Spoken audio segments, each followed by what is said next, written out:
تعریفیں اللہ تبارک و تعالیٰ کے لیے اور ہزار درود و سلام اللہ کے حبیب محمد مصطفیٰ صلی اللہ تعالیٰ علیہ وآلہ وسلم پر۔ حضرت ابو خشیمہ رضی اللہ تعالیٰ عنہ، ان کا ایک واقعہ آج ہم سماعت فرمائیں۔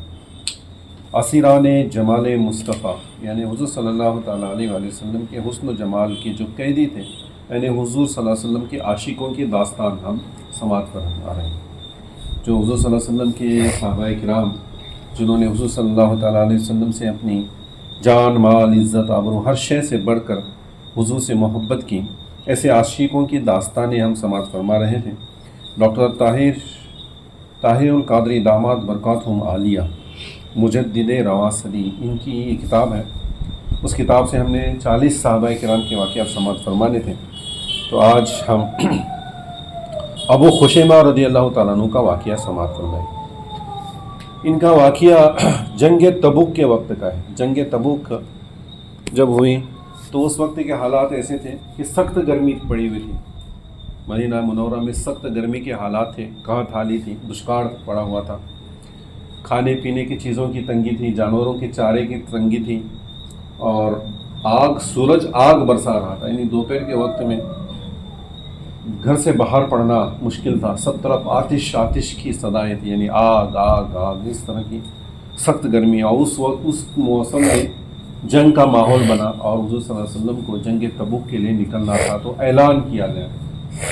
کہ تمام اہل ایمان والے اس جنگ کے لیے لشکر کے ساتھ ہو جائیں اور لشکر روانہ ہو۔ سب کے سب صحابہ کرام اس میں شامل ہو گئے اور نکل گئے، اور کچھ صحابہ کرام ایسے تھے کہ جو نکل نہ سکیں، کسی کی کچھ مجبوریاں تھیں، کسی کا کچھ کیا تھا، اور کچھ جو ہے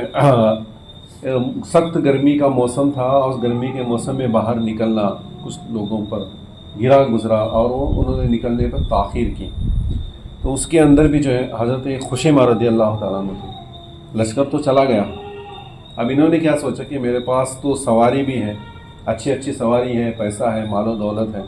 لشکر تو دھیرے دھیرے چلے گا، کیونکہ لشکر میں کچھ سپاہی پیدل ہوتے ہیں، کچھ سوار ہوتے ہیں، تو دھیرے رفتار سے چلے گا۔ میرے پاس تو اچھا گھوڑا ہے، تیز رفتار، جانے دو لشکر، اس کے بعد میں نکلوں گا تو جا کر مل سکتا ہوں۔ لشکر چلا گیا، لیکن یہاں پر ان کے دل کی بے چینی اور بے قراری بڑھنے لگی کہ میں کیسا ایمان والا ہوں کہ حضور پر ایمان تو لا چکا ہوں، کلمہ پڑھتا ہوں حضور کا، اور حضور لشکر میں جا چکے ہیں، اور میں اپنے یہاں دنیا کی جو اللہ نے مجھے دی ہے آشائش، یعنی بہت سارے ان کو مال و دولت دیا گیا تھا، امیر صحابہ کرام میں آپ کا شمار ہوتا تھا، اچھا گھر، اچھا مکان تھا، اچھے باغات تھے، خوبصورت بیویاں تھیں، 2 بیویاں تھیں ان کی، تو میں تو یہاں پر دنیا کی عیش و عشرت میں ہوں، آرام میں ہوں، سکون میں ہوں، گرمی سے چھاؤں میں ہوں، لیکن حضور صلی اللہ علیہ وسلم جو ہے دھوپ میں، تپتی ہوئی دھوپ میں، آندھیوں میں سفر کر رہے ہیں، محنت اور مشقت ہے، سفر کی تکلیفیں جھیل رہے ہیں، اور میں یہاں پر راحت سے رہوں۔ ان کے دل پر جو ہے یہ بوجھ گر رہا تھا، بار بار انہیں احساس ندامت دلا رہا۔ اور پھر ہوا ایسا کہ وہ دوپہر کے وقت اپنے کھجور کے باغ میں گئے، تو کھجور کے باغ میں ان کی 2 بیویوں نے باغات میں جو ان کے خیمے تھے وہاں پر، ان خیموں کو انہوں نے اچھا سجایا تھا، یعنی خیموں کو سجایا گیا، دونوں بیویوں نے اچھا اپنے خیموں کو سجایا، اور پانی کا چھڑکاؤ کر کے ٹھنڈک کا بھی انتظام کیا، ٹھنڈے پانی کا انتظام کیا، کھانے کا انتظام کیا، اور خود بن سور کر انتظار کرنے لگی کہ جب آئیں گے ابو خشیمہ رضی اللہ تعالیٰ عنہ۔ سب دونوں کی خواہش یہ تھی کہ وہ آئے تو پہلے میرے کمرے میں آئے، میرے خیمے میں آئے، دونوں کی خواہش تھی، دونوں انتظار میں تھے، اور ان کے دل میں، ابو خشیمہ رضی اللہ تعالیٰ عنہ کے دل میں کشمکش چل رہی ہے کہ حضور تو دھوپ میں ہے،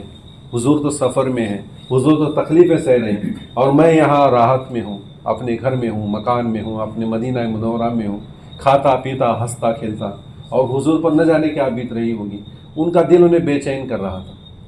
اور جب باغ میں داخل ہوئے تو دیکھا کہ سامنے خیموں کو سجایا گیا ہے، آراستہ کیا گیا ہے، پانی کے چھڑکاؤ سے ٹھنڈا کیا گیا ہے، دونوں بیویاں منتظر ہیں، انتظار کر رہی ہیں، اور کہہ رہی ہیں کہ ہم نے تمہارے لیے کھانا بنایا ہے، ٹھنڈے پانی کا انتظام ہے، آؤ ہمارے پاس۔ تو ابو خشیمہ دونوں کے خیمے کے درمیان کھڑے ہو گئے اور کہنے لگے کہ اللہ کی قسم، میں نہ تمہارے خیمے میں آؤں گا، نہ تمہارے خیمے میں آؤں گا، کیونکہ میں یہاں ایسے ٹھنڈے کمرے میں آؤں اور میرے آقا دھوپ میں ہو، تکلیف میں ہو، اور سفر کی شدتیں برداشت کر رہے ہو، جنگ کا ماحول ہو، اور مجھے میرے دل پر ایک گرا گزرتا ہے، میں ہرگز کسی کے کمرے میں نہیں آؤں گا، تم فوراً میرا جو ہے سفر کا سامان تیار کرو، میرا زاد راہ باندھو یعنی توشہ باندھو، اور مجھے سفر پر نکلنا ہے۔ تو دونوں بیویوں نے بھی جو ان کے حکم کی تعمیل کی اور زاد راہ باندھا گیا، سفر کا توشہ باندھا گیا اور جنگ کا سامان آپ کو دیا گیا۔ پھر آپ فوراً وہاں سے روانہ ہوئے، ایک لمحے کی بھی دیری نہ کی، اور تیز گھوڑا دوڑاتے آخر حضور صلی اللہ تعالیٰ علیہ وسلم کے پاس گئے، ان کی قدم بوسی کی اور جا کر سارا معذرہ سنایا کہ یا رسول اللہ، میں نے آنے میں تاخیر کی، کہ میں نے سوچا تھا کہ میرے پاس تیز رفتار گھوڑا ہے، میں تمہیں آ کر ملوں گا، لیکن میرا دل بے چین و بے قرار ہو گیا، آپ دھوپ میں ہو اور میں ٹھنڈی چھاؤں میں ہوں، یہ مجھے گوارا نہیں ہو رہا تھا، اور میری دل کی ایک کیفیت بنی، اس پر میری بیویوں نے جو ہے مجھے دنیا کی آسائش کی طرف اس طرح بلایا اور مجھے گوارا نہ ہوا، میں نے سب کچھ چھوڑ کر آپ کی خدمت میں آ گیا۔ حضور نے سارا معذرہ سنا، تبسم فرمائی اور دعا فرمائی کہ اللہ تبارک و تعالیٰ تیرے لیے دنیا اور آخرت دونوں کی بھلائیاں عطا فرمائے۔ تو یہ جو ہے حضور صلی اللہ علیہ وسلم کے عاشقوں کی داستانیں ہیں، اس سے ہمیں سبق بس یہی لینا ہے کہ ان کے طرح کا عشق ہمارے اندر بھی پیدا ہو جائے اور ہم بھی حضور سے سچی محبت کرنے والے بنیں۔